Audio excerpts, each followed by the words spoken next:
За сайн байна уу? Бурмаар би тийм мэдээ төсөл өдөр төслийн шинээр ажилладаг мөн сая ван мангуудыг төсөл энэ оны 7 сарын 1-ээс эхлэх тэр төслөөр ажиллаж байгаа. Гадаад компани гадаад тастай гэсэн зүйлээр ажиллагаа. За ингээд өнөөдөр та бүхэнтэй танилцаад Google-ийн Монгол боловсролын хөтөлбөрийн талаар танилцуулж байгаа маш баярлалаа. За ингээд танаас багш нь хэд байна? Гараа өрөхгүй юу? За 50% удаа аваа. Аюу багш.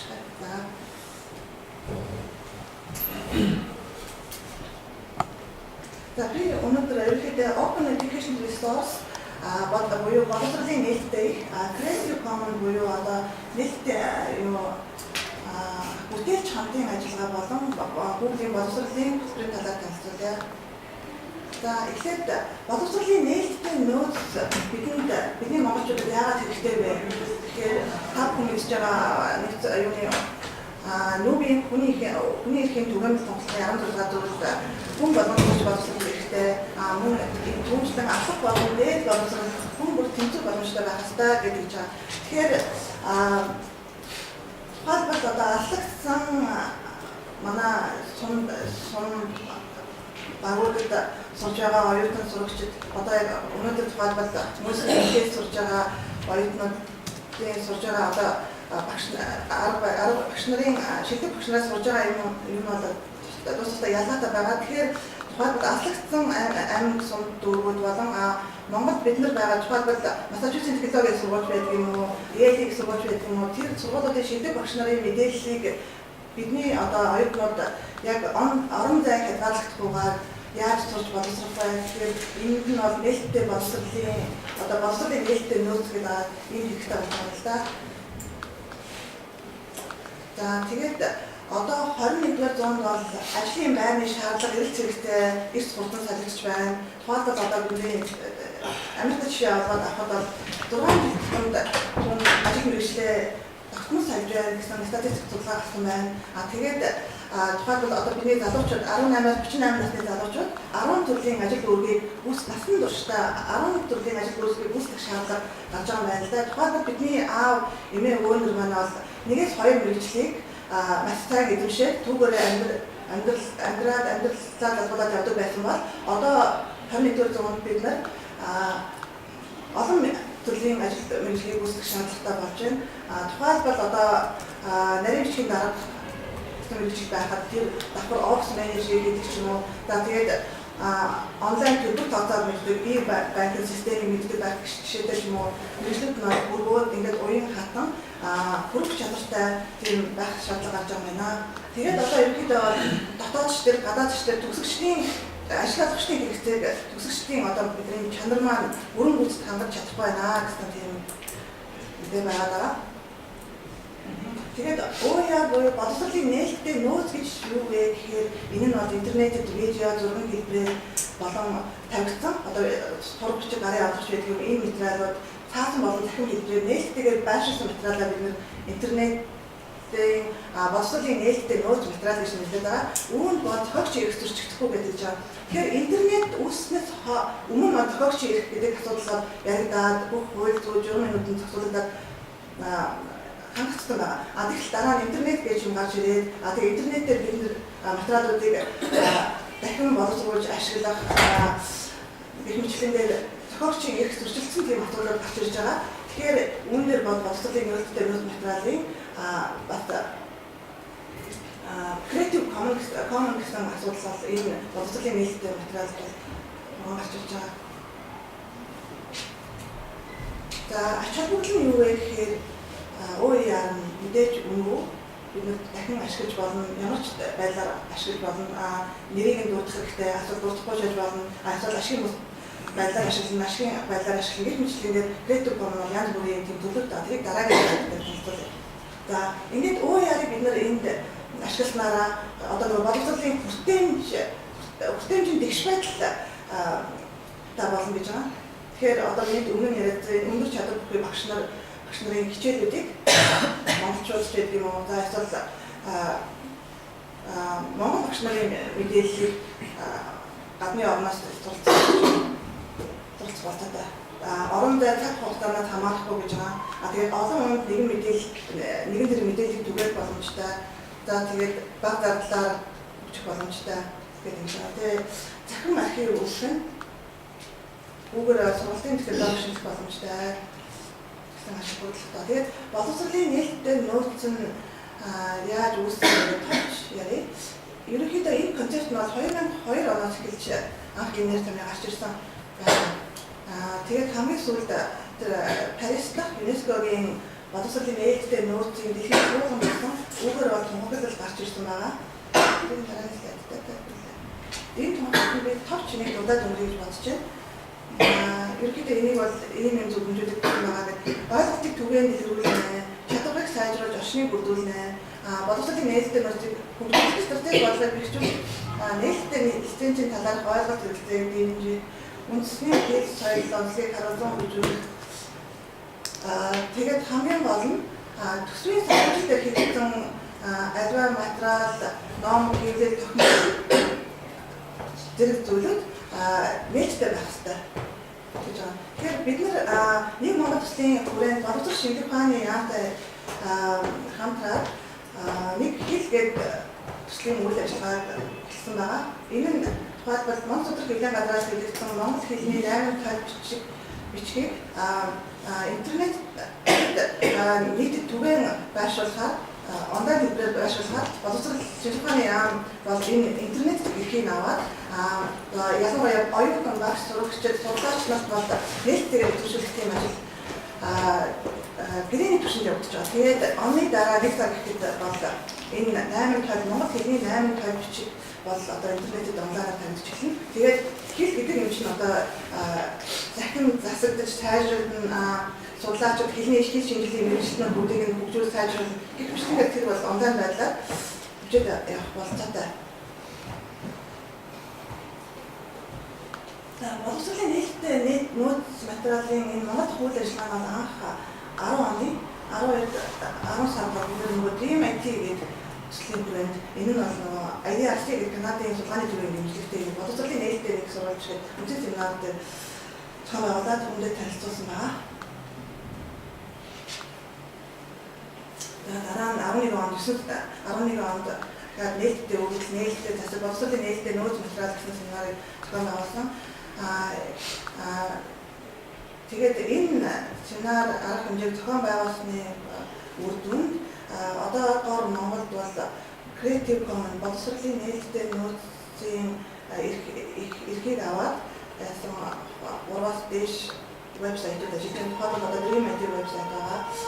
Мөн DreamIT-ийн тав төсөл нэг байгалийн төсөл байгаа. Байгалийн төслийн эрхтэй төсөлсөн хамтын ажиллагааны менежмент энэ номоо бас захин хэсгээр байршуулж нийтэд өнгөөр төлөвлөж байгаа. Манай боловсролын дараагийн сургуулиас өмнөх насны эцэг эхчүүдэд зориулсан тийм материалууд бүгд нээлттэй тавьсан байгаа. Энэ орон нэгэн цагийн дараа нь товч тайлбарлая. Creative Commons гэдэг одоо энэ нээлттэйгээр ашиглахад Creative Commons CC хоёр дахь нь бай гэдэг зохиогчийн нэрийг дурдна. Дараагийн хоёр дахь тэмдэг нь болохоор non commercial буюу ашигын зорилгоор бол ашиглахгүй. Essay гэдэг дараа нь одоо онлайн хэлбэрээр хийж тавьсан. Засан сайжрсан эрх нь бол хамгаалагдана гэсэн юм вебсайт болон тэр вебсайтууд тавьсан материалууд тавьсан. Тэгээд боловсролын нээлттэй нууцыг бид нар хуулийн технологийн түвшинд хийх ажлууд маш их байгаа. Энийг бол танаа дэлгэрэнгээр бол энэ дөрвөн вебсайт байгаа. Open Knowledge Foundation гэдэг энэ вебсайтаар бол дэлгэрэнгээр мэдээлэл, хууль зүйн талаар, нийгэм, технологийн талаар нарийн мэдээлэл өгч байна. Тэгээд энэ төвшнийг дамжуулаад түр DreamIT төслийн талаар товч танилцуулъя. Энэ нь 2009 оны 1 сард эхэлсэн судалгааны төсөл байгаа. Мэдээлэл харилцааны технологиг ашиглаад чадварыг бэхжүүлэх судалгааны төсөл байгаа. Үүнд бол тухайлбал Мөсийн МКС сургууль Амбизагш удирдаад явж байгаа. Энэ сургууль дэд төсөл аваад 2 жилийн хугацаанд амжилттай хэрэгжүүлсэн байгаа. Тэгээд энэ нь бол тухайлбал боловсрол, эрүүл мэнд, засаглалч гэдэг юм уу, хөгжлийн салбарт нийгмийн эдийн үр дүн хүрэхэд одоо мэдээлэл харилцааны технологийн үүрэг роль нь юу вэ? Ямар технологи систем илүү тохиромжтой вэ? Цаашид одоо хэрэгжих төсөл хөтөлбөрүүдэд ашиглахын тулд юу хийх ёстой вэ гэх тэдгээр асуудлуудыг үндсэн судалгааны төсөл жишээд одоо 3 жил явж байна. Тэгээд энэ Dream-ийн төслийн хүрээнд 3 боловсролын чиглэлээр төсөл хөтөлбөр хийгдсэн. Энэ нь бол Канадын IDRC төвийн санхүүжилтээр хийгдсэн байна. Энэ нь нийгмийн эрүүл мэндийн сургууль дээр энд чиглэлийн мэргэжлүүд зориулсан сэтгэл зүйн онлайн үйлчилгээ гэдэг юм төсөл бол хэрэгжиж дууссан байна. Энэ төсөл явагдсан. Боловсрол сургалт хэлбэрээр технологийн даваа талыг ашиглан алсын дайны сургалтын шинэ аргын түвшин гэдэг энэ төслийг хэрэгжүүлсэн байгаа. Энэ нь хөдөө орон нутагт суралцж байгаа оюутан сурагчдыг техник дээр дамжуулж хичээлийг нь явуулаад эргээд багш нартаа фидбек өгөхдөө бол гар утасны тусламжтайгаар гэдэг блендed технологиг ашиглах зарчмаар тулгааны төсөл хэрэгжсэн.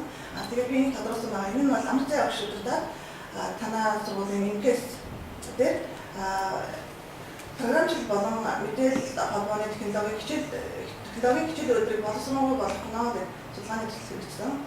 Тэгээд дараа нь бол OER боловсролын даваатмаас байгуулагдсан гэсэн судалгаа. Тэгээд ерөнхийдөө 2010 оноос бид боловсролын нийтдээ нөөц материал гэсэн энэ концепт түүний тарсан үйл ажиллагааг явуулж байгаа. Тэгээд энэ OER-тэй холбоотой Creative Commons гэдэг асуудал гарч ирж байгаа гэж хэлсэн. Энийг бид нар орчуулгахдаа одоо бүтээл чанарын өмч гэж орчуулад байгаа. Тэгээд энэ бол амар дүртэй ашиг хүмүүс байгууллага байгаа. Одоо 2002 оноос болж энэ лицензийг олгож эхэлсэн. Тэгээд энэ бол тухайлбал оюуны өмч бол сайжраад шинжлэхдээ одоо ингээд юу гэсэн ба тухайлбал одоо би домен нэрэн дээр ажилладаг гэж бодоход UDRP Uniform Dispute Policy гэдэг энэ оюуны өмчтэй холбоотой доментэй холбоотой журам бол шинжлэхдээ сайжраад ингээд яваадсан. Тэгээд одоо эцэг хөлбөр гарсан ингээд орон даяар, улс орон даяар хөгжиж яваад байна. CC гэдэг юм бол 2002 оноос гээд хэрэгжиж бас шинэлэг нэлээд шинэ концепт юм яваад байгаа. Тэгээд энэ одоо бид нэр 3.0 гэсэн хөлбөрийг нь ашиглаж байна. Тэгээд одоо энэ 12 сар 4.0 гэсэн хөлбөр манай 7 хоног дараа байгаа. Тэгээд энэ лайцензийг та нар альва сургалтын материал, ном, тохиомол элдвийн юмнуудтай ашиглах гэсэн би вебсайтээс creativecommons.org choose гэдэг энэ хаягаар ороод яг ямар код дээр ямар ихээр энэ мэдээллүүдэд тавих вэ гэдгийг сонгоод өөрийнхөө вебсайттай юм ингээд холбоод байгаа. Тэгээд энд бол эдгээр зүйлүүдийг асууж байгаа license за тэгээд одоо энд аль тэмдэгтийг нь авах байлаа контакт хаягаа аваад тэгээд дараагийн дөрөвдөг шатнд нь тэгэхээр CC одоо энэ тухайд Creative Commons тэгээд тохиолч нэрийг дурднаа гэдэг энэ тэмдэг тавьсан. Энийг сонгоно. Тэгээд дор нь одоо код байгаа. Энийг нэртэй холбоод одоо origin гэдэг Creative Commons license-тай болоо гэсэн. Тэгээд энийг давч бид рүү CC license-ийн тэмдэглэгийг урьдсан байгаа. Англиар нь бол by гэдэг attribution тохиолч нэрийг дурднаа ижил нөхцөөр цааш нь дамжуулан share like бүх бүтээлийг өөрчилсөн ч мөн л урдын эрхтэйгээр нь байх.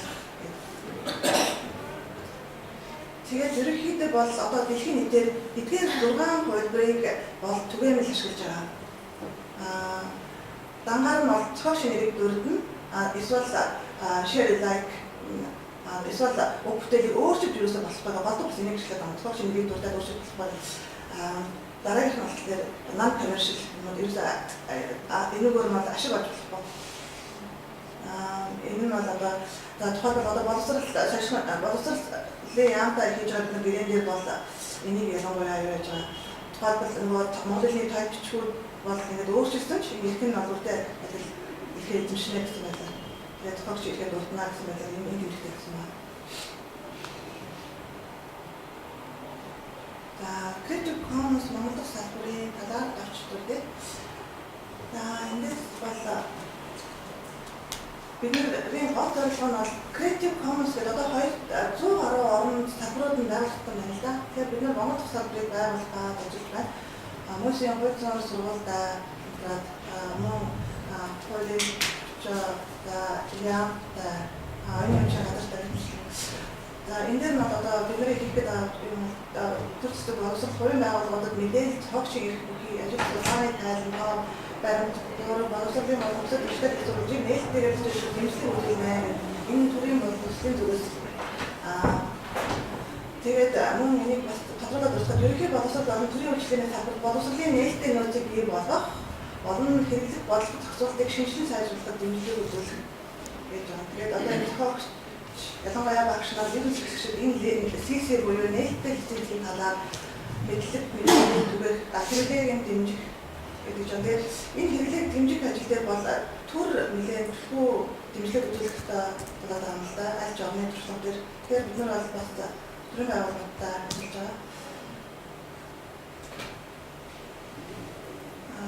Энэ хамтран ажиллаж байгаа байгууллагууд тухайлбал ихтэй сургуулиудтай манай сонгуулийн дөрвөлжгүй гэсэн төрийн байгууллагууд бас технологи тал дээр болон паблишинг компаниуд байгаа. Төрөөс байгууллагууд бидний хийх ажиллагаа хамтын ажиллагаа зохиолын хувьд зүүн тусалцаагаар одоо юм байлаа. Их зүүн зохицуултыг нь бол их зүүн хүрээнд шийдэж өгөх хэрэгтэй. Тэгээд креатив компани вебийг ажиллуулах хэрэгтэй. Тэгээд ерөнхийдөө креатив компани бүх мэдээллүүд маань англи дээр орчуулсан асуудлууд дээр ажиллаж эхэлсэн байгаа. За тэгээд одоо бол энэ креатив компани мэдээллийг бол Канадын IDRC байгууллага санхүүжүүлээд явж байгаа. Мөн Канадын BC campus, British Columbia-гийн их сургуулиудыг батцсан тийм кампус байгаа.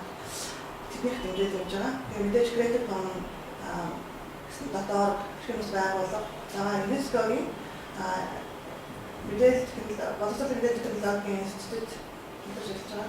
Үүний Монгол талаас нь одоо тийм батарч байна.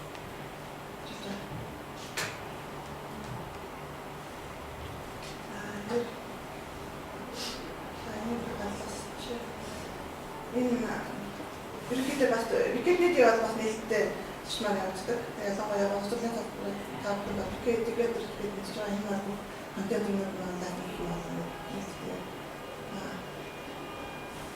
Тэгээд дараа нь university-ийн бизнес завыг хөгжүүлнэ гэж байна. Тэгээд креатив компани нэлээд шилдэг хот томрон жишээ бол одоо хаана гэх юм бэ?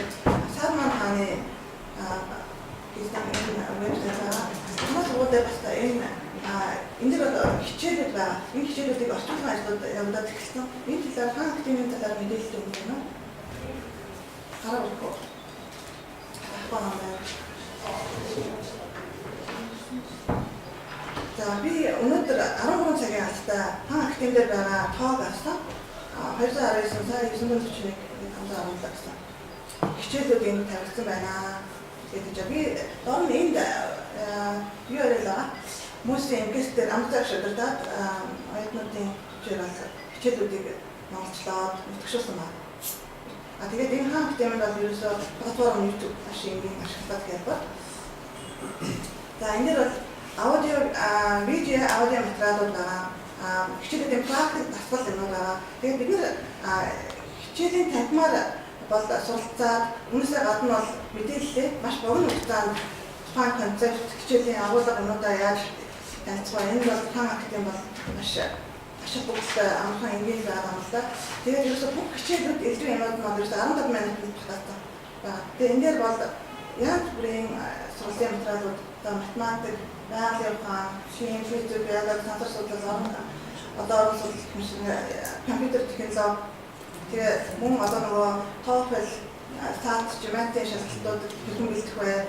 Мөн ярилцлагууд, төв, хүмүүнлэгийн чиглэлээр бүх хичээл мэдээллүүд бол энэ хаан academy.org гэсэн вебсайт дээр байгаа. Энэ бол хичээл юмуд нь бол өмнө зөвхөргүй. Тэгээд бид нэг монголчуудын хүрээнд бол бас энэ видео хичээлүүдийг утгшуулаад байгаа. Тэгээд энд нь бол хүмүүсийн инвест мөрөөр шилжүүлээд энэ үйл ажиллагаанд оролцсон байгаа. За тэгээд одоо яг энэ OER-ийн гол платформ Google-ийн сургалтын вакцины талаар танилцуулъя. Ерөнхийдөө альва технологийн платформ компаниуд бол боловсролыг бол дэмжиж боловсролд бас дэмжих үзүүлэх юм байна л да. Одоо Microsoft, одоо Google, Microsoft мобиль гээжийн цангараач хэрэгжлэнгээр тэгж байгаа. Тэгээд бид нар яг энд маш онцтой шийдэл юмуд нь бол Google Apps гэж үзээд Google-ийн сургалтын платформтай Google корпорацийн дэмжлэгтэйгээр энэ оны 9 сарын 1-ээс эхлүүлээд албан ёсныхын партнер нь болоод ажиллаж байгаа. Би тэгээд бас энэ дээр тайлбарлаад юм яхад бол Google-ийн боловсролт зориулсан бүх боловсролын материал одоо энэ платформ аппликейшн юмнууд нь боловсролын байгууллагууд бол үн төлбөргүй гэр байгаа. Тэгвэл Microsoft-тай харьцуулбал Microsoft-ийнх бол юу гэдэг вэ? Жилийн нэг юзерийн $3 боловсролын салбарын Google-ийн удаад бүх юмуд нь нөгөө. Тэгээд Google-ийн apps нь одоо бизнес засгийн газар боловсролын салбарт гэсэн юм 3 аппликейшнээр аппстай байдаг юм да. Тэгээд Google-ийн боловсролын юмуд нь нөгөө бизнес нь одоо яг оюутны нэг одоо юзерийн дата нь жилийн $50 үнэтэй бүх багц мэдээлэл онтой ажиллагааны юмуд нь багтсан байдаг юм лээ. Боловсролын юм болсон байгаа. Тэгээд би одоо Google-ийн яг Gmail-тэй ойролцоо бичний mail, file, тэгээд Google Drive, Doc, тэгээд Google-ийн вебсайт мэдээллүүдийг бол доош тайлбарлана. Тэгээд энэ олон энэ Google-ийн сургалтын багц нь бол хаана байгаас үл хамааран тэгээд одоо тэр сургалтын материал файлуудаа үргэлж бэлэн нэвтрээд холбогдох болтойтой. Тэгээд бид нар аль сургууль дээр гэр орондоо ч юм уу бүгд интернетийн холбогдолтой Wi-Fi багшлаа шүү дээ. Тэгэхээр бүх материалууд нь өөрсдөө гараангаар бэлэн байна. Найдвартай байдлаар санал хадгалагдаад байна. Тэгээд энэ дээр бол нэмэлт тоног төхөөрөмж худалдаа авах шаардлагагүй одоо үргэлж шинжлэхцэн холбогдлууд нь бол ингээд автоматар шилжүүлээд яваад талтай байна. Тэгээд яг энэ багш нарын зориулсан Google-ийн боловсролын багц нь бол би яг өргөн хэрэглэгдэж байгаа нэг хэдэн түүсийг нь бол танилцуулъя. Тэгээд маш олон хичээлийн хэрэглэгдэх материалууд байгаа. Энэ нь бол нэгдүгээр мэйл байгаа, видео хэлбэрээр бол чатлах Google Talk гэсэн байгаа. Групп үсгээ одоо finally docs, site, media, тэгээд хамааттай байна. Google-ийн docs гэдэг би нэг доcs танилцуулъя. Энэ нь одоо бидний Microsoft Office-тай бол бид ойролцоо. Тэгээд баримт хэлбэрийг бол одоо шинээр үүсгээд цасаад тэгээд энэ дээр хамгийн гол нь тэрийг share-ээр хуваалцсан гэж байна. Тэгээд хаанаас холбогдох болтойтой найдвартайгаар тэгээд хэсэг бүлэг хүмүүстэй тэгээд тухайн одоо хичээлийн бүр баримт хэлбэрээр хуваалцах боломжтой мөн баримт бичигт санаа бодлоо үзэх энэ тухайн юм дээр бол хэлцүүлэг өгөх боломжтой. Тэгээд үүрэг найдвартайгаар хамгаалсан архив ба за тэгээд сургалтын хамтын ажиллагаа гэдэг нь энэ дээр нь бол оюутны оюутнуудын удаа бид одоо баримт нөхцөлдөө зөвхөн ганцаараа бичээд ингээ ажиллах биш. Juste багш нартайгаа юм уу оюутнуудтайгаа ингээ онлайнаар зэрэг хамтарч ажиллах болтойтой. Тэгээд энэ документ нь онлайн байна. Тэгээд бас за оюутнууд бол ямар нэгэн материал документуудаа хүн оюутнуудтай шеэр тийм дээлтэй байна. Эсвэл багш нартайгаа зөвхөн өөрөө анхаарал үзэх юм уу? Яг бүх левелүүд өөрөө энэ нэг тохиолдол жоохон хинтэй болцоод энийг бол шаарах болтойтой. Тэгээд одоо яг энэ зүүн талын хөтөлбөрн дээр нь бол коммент бүх юмуд нь онцгойтойгоо ингээд ерөөсөө устгахгүйгээр архивлаад хадгалаад явна. За энэ тэгэхээр одоо бүх юм цаас хэлбэрийн юм дахин шилжээд тэгээд одоо хамгийн тухайн сургалтын баримт та бүхэн бичиг юмуд ч юм уу онлайн өргөж нээлттэйгээр байна гэдэг жаа. Тэгэхээр одоо нөгөө хичээлийн хөтөлбөр сургалтын материалуудаа багш нарын хувьд олон хувь хэвлэж тарааж өгөх шаардлага байна. Тухайн баримтын зөвлөлийн хөтөлбөр онлайн өргөж нээлттэй байна гэдэг нь хэлсэн. За тэгээд энэ дээр бол Google Doc дээр бол форм гэдэг меню байгаа. Тэн дээр бол одоо даавар курсын ажил зэргийг бол ингээд онлайн хэлбэрээр дүгнээд яагаад авах болцоотой. Энэ дээр бас ингээд мөн тухайн оюутны ажил бидээс ажил маш зүйлийг бол зөвлөө болцоо ингээд олох болтойтой. Тэгэхээр багшийн ажлаас хөнгөлөлт нөө гэсэн. За тэгээд ташин дуртахад бол хүмүүсийн ингээс сургуулиуд Google-ийн боловсролын багцыг бол авсан байгаа. Харин амртай багш сантаад тэгээд ерөнхийдөө энэ их бүх юмнуудыг нь танаа сургуулийн багш ариун мэд дээр байгаа. Тэгээд багш оюутан юмнуудад бол сургуулийн байдлаар мэдээлэл өгөөд тэгээд ашиглаж байгаа. За тэгээд Google дах дээр бол орчуулгын програм гэнүүнээс тэгээд хамтдаа одоо бид нар ажиллаж байгаа. Монгол хэлний орчуулгын зөвлөд байхгүй. Тэгээд бид нар ерөнхийдөө орчуулгын үеэд орос хэлийг сургалтын байлаа гэж бодоход орсоос англи руу ч юм англиас орос удаа бидний хувьд тэгээд ямар нэгэн материал бидний юмудаа ингээд төгөлөд орчуулж болдог. Би тэгээд энэ зүгээр гадны нэг жишээ авсан байлаа. Дундхойд хувьд бол багш нар нь эцэг эхчүүдтэй тагталч юм уу гэж хадлах юм боллоо гэж бодоход интернэшнл скул байлаа гэж бодоход араб оюутан байлаа гэж бодоход хийх юм юм байлаа тэр орчуулгын материал юмудаа ингээд өөрөө хэлүүлж бичээд тэгээд орчуулаад явахдаа айхтар алдаа модог байхгүй. Үнэхээр танаа юмудаа ойлгуулад материалуудаа орчуулад ингээд хийх боломжтой байна. За энэ форм гэдэг юм байна. Хадас оюутны судалгааны ажил дээр ашиглаад мэдээлэл судалгах анализ хийхэд нь бол одоо Google-ийн дагсдагтар байгаа энэ формыг ашиглаад онлайнаар бүх материал эдрийн мэдээлэл юмудаа зөвхөн анализ хийх юм болоод байгаа юм хэрэглэх машин ба. Одоо бидний ашиглаад байгаа Microsoft гэдэг төстэй тийм онлайн байна.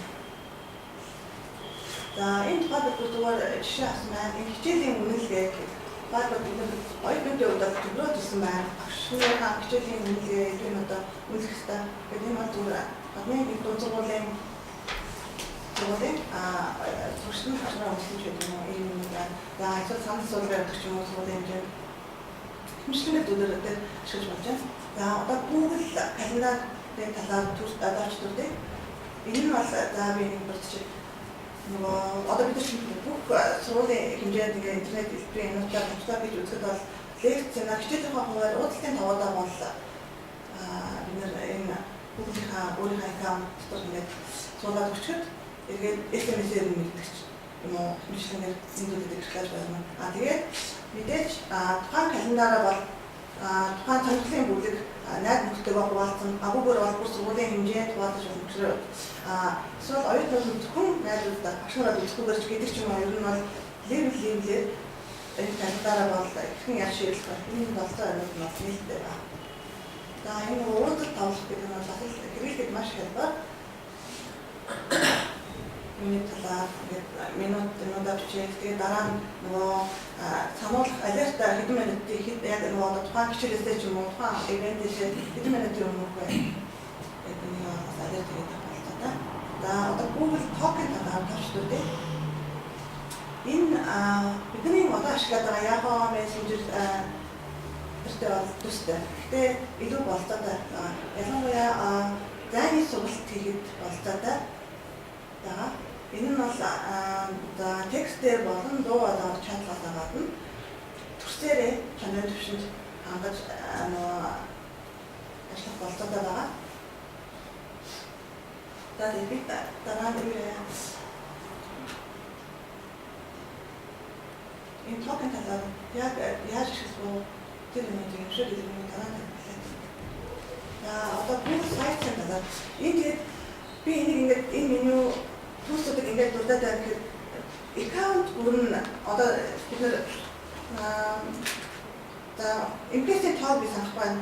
Сая багшийн дээд дээр 17 харьяа сургуулиуд байдаг юм байна. Тэгээд багшийн дээд дээр бид 15 мянган оюутнууд багш ажилтнууд 15 мянган Google аккаунтаар хамтсан байгаа. Тэгэхээр нэг оюутан ч мөн нэг багш тус бүр тухайн энэ төсөв өндөр бүргээр нээлттэй дотор нь ашиглаж тэгээд явах болцоотой байна. За энэ Google-ийн энэ аккаунт ашиглаад өөрийн хувийн вебсайттай болно гэж байна. Тэгээд тэр чинь нөгөө автор эдрийн Java ч гэдэг юм уу тэгээд код ч эдрийн юмны мэдлэг шаардлага байхгүй. Мэдээлэл видео эдрийн мэдээллүүд аваад ерөөсөө маш энгийн байдлаар Word дээр ажиллаж байгаа юм шиг ингээд оруулаад вебсайт хийгээд болцоотой. Тэгээд энэ вебсайтаа зугаал бол хэндээ шаардлагатай левелж шин. төрөх болоод байна. Энэ тухайд зөв жишээ бид нар 11 сарын 1-ээс эхэлсэн учраас сургууль дотроо бүгд өгсөн байна. Тэгээд одоохондоо нэг блог дээр цаг гаргасан тийм оюутан багш нар энэ дээр энэ гадны жишээ өгсөн байна. Тухайд нэг юм блог сайт жишээ. За энэ оюутнууд иргэд бүлгээр ажиллаа гэж бодлоо. Төслийн тухайн талаар ч юм уу тухайн ажил эдгээр юмудаа видео хэлбэрээр онцлог гэдэг юм ийм байдлаар вебсайтаа бүрэн вебсайтаа бүрдүүлж болно. Мөн сургуулийн хэмжээний вебсайтаа ч гэдэг юм уу. Эсвэл одоо анги бүлгээр нийлээд нэг вебсайтаа байх ч юм уу. Тийм болтойгоо байна. За энэ болохоор тухайн одоо нэг вебсайт байна. Энэ тухайн нэг 5 дугаар эхний ангийн гэсэн вебсайт дээр хэвлэл бүрээд оруулсан. За энэ зөв зэрэг entertainment blog маягаар хийсэн юм.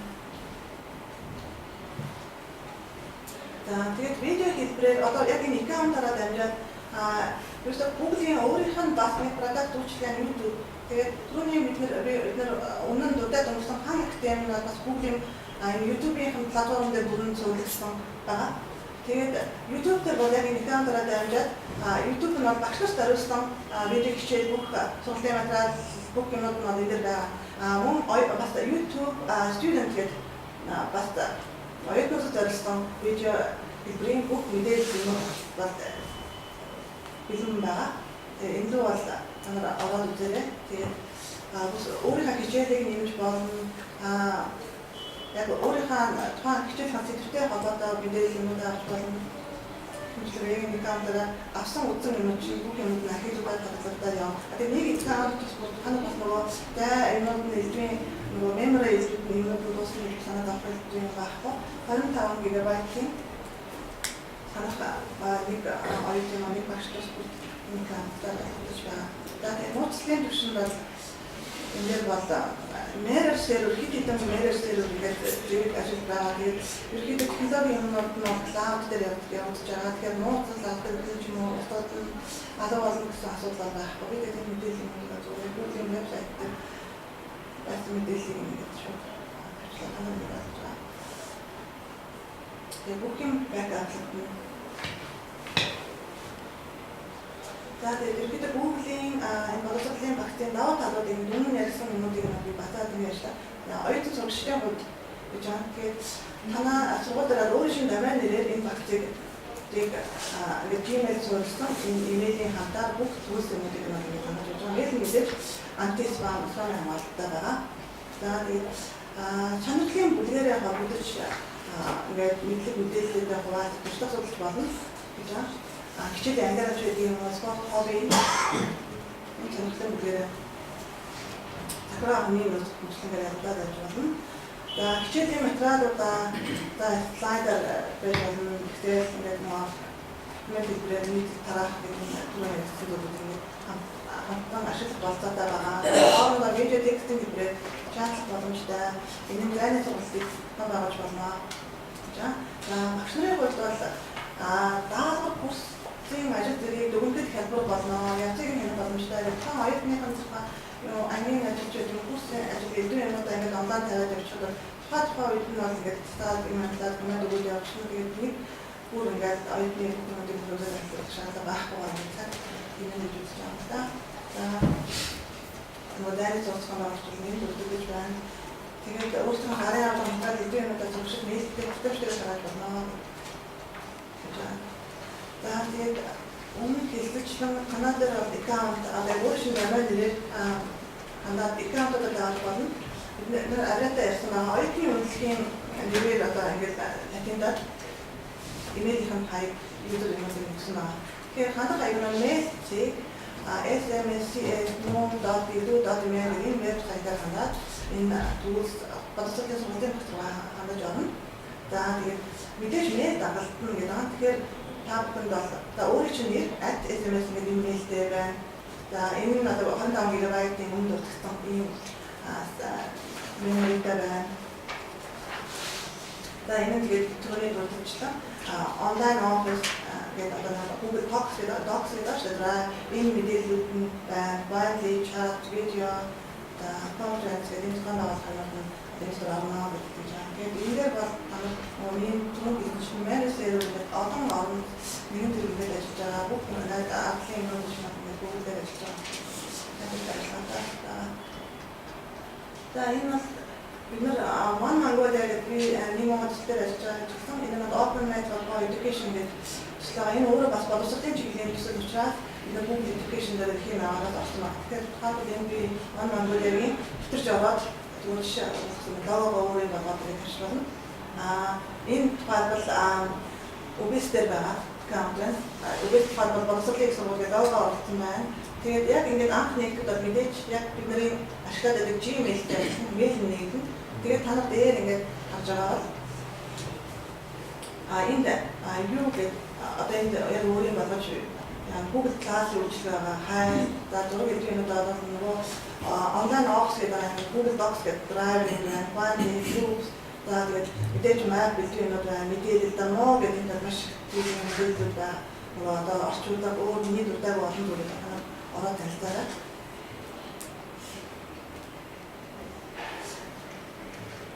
За Google Drive гэдэг нөгөө онлайн office бүх документ хэлбэрийн юмудаа танд ямар Drive руу ийшээ ингээд ороход мэдээлэл ийм байлаар харагдана.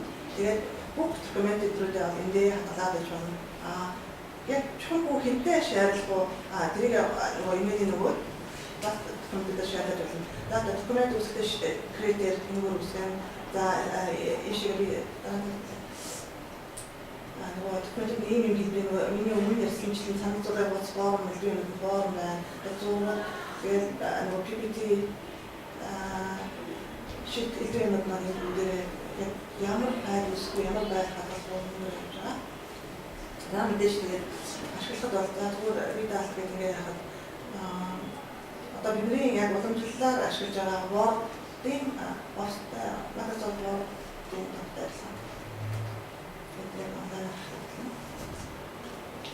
За presentation гэдэг нь баталгаа үүсгэж байгаа. Андаа үүсгэж sheet нэг Excel байдлаар sheet өгнө юм байна. За энэ санал зургийн юмудаа энд оруулж болж байна.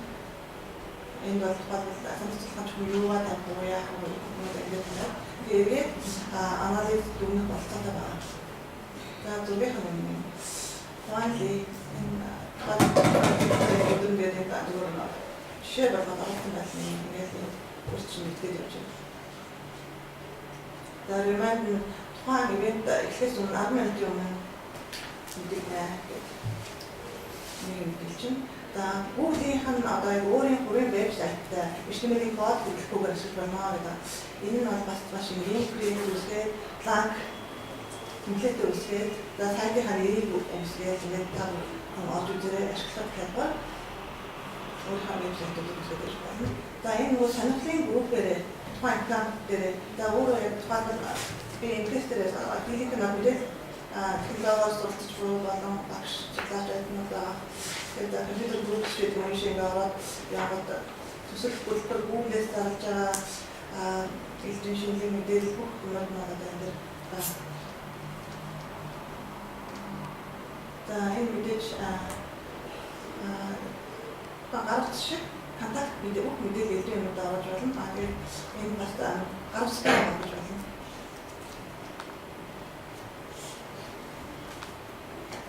Контактууд яаж боллоо зургийг аваад нэг юм шиг. За энэ more map page or translate even more гэдэг яг энэ дээр бас яг өөрөө бас юу сонирхож байгаа элдсэн стратегиуд байгаа.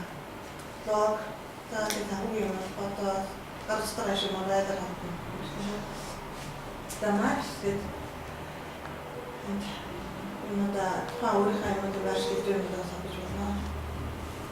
Translate энэ бол юм байлаа харагдана. Хандмтай дайнер юм бол спанер юм. За тэгээд ерөнхийдөө Gmail-ийг хэдэн хүн ашигладаг вэ? Gmail ашигладаг юм байна. Тэгэхээр бас одоо Google-ийн боловсрол юмуд мэйл нэвтрүүлэг маш хялбар юм байна л да танад ерөөсөө тэр так миний үеийн юмуд маань нэг автор гэсэн брат болохгүйгээр амх ашиглах юм байна. Gmail ашигладаг юм байна. Тэгээд энэ Google нөр book гэдэг юм уу тэгээд одоо манай курс гэдэг ингээд хамтарч ажиллах хад өмнө солонгост бол одоо 3 жилийн дараа бүх сургалтын материал Илэрхийллийн юмудаа бол ерөөсөө бүгдийн цахим хэлбэрээр онлайн тарин ямар ч цаасан сурах бичиг хэрэглэхгүй гэсэн тийм журам гараад 3 жилийн дараас мөрдөж эхлэх гэж байна. Тэгэхээр бидний ном илэрхийллийн юмуд нь бол таблет, гэдэг юм уу, пад, гаджетаар дамжаад сургалтын ном илэрхийллийн юмудаа хүмүүстээ дамжиж болно гэдэг. Тэгээд Google-ийн номтой авсан байна. Тэгээд тухайн номоо татаж аваад тэгээд аккаунтаар оронгот л бүгд нэг авдаг. Энэ зүгээр тухайд бол ингээд нэгтгэн тухай юм ингээд ном байлаа гэдэг. Тэр 25 гигабайт хангалттай санах хаваа илэрхийллийн юмуд байгаа. Тэгэхээр өөрийнхөө аккаунт дээр хадгалагдчихсан. Гаджетнасаа дамжаад энэ номоо авчиж болж байгаа. Эсвэл за анги дээр холбогдсон нөгөө номооч юм цугуул дээрээс уншиж, гэрээсээ уншиж юм байна. Хаанаач айтан хэрэгтэй номуудаа авах юм ингээд Google уншаад авах болцоо. За тэгээд хаалт тавьсан байлаа. Тэгээд сая